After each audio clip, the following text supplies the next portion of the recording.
Now, Connecticut residents who have family in Ukraine are doing whatever they can to help from thousands of miles away. Fox 61's Gabby and Molina live in New Britain tonight with more on the fundraising efforts and how you can help.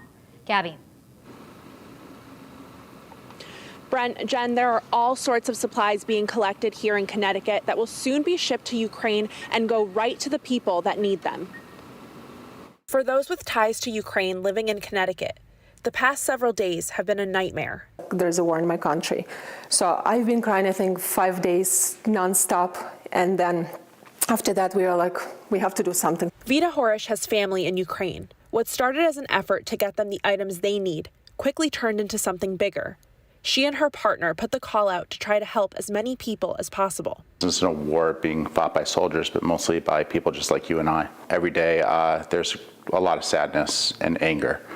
And we just decided, let's do something. If there's regular people fighting, then regular people could help. In just about 24 hours, the two have raised nearly $2,300 worth of donations to go to Ukraine. Everything from warm clothing to non-perishable food and whatever else is needed. In keeping it communicated, one thing that we saw on every list was battery packs. So kind of hit every store around and bought all of them. The images coming out of her native country left Horish feeling helpless, but the mission to get the supplies is one way for her to help.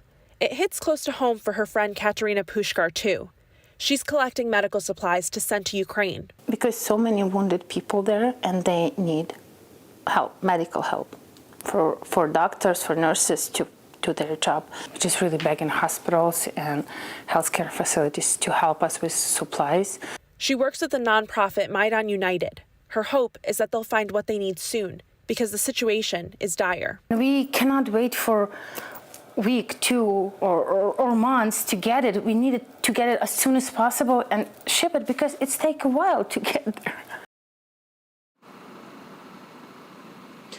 Now, we do have a list of all of the supplies that are being collected, as well as where you can drop them off on our website, fox61.com. Tomorrow, Belvedere Restaurant here in New Britain will be having a fundraiser. That's happening from 6 to 9 p.m., and the proceeds from that will be going to the organization that's collecting the medical supplies. Live in New Britain, Gabby Molina, Fox 61 News.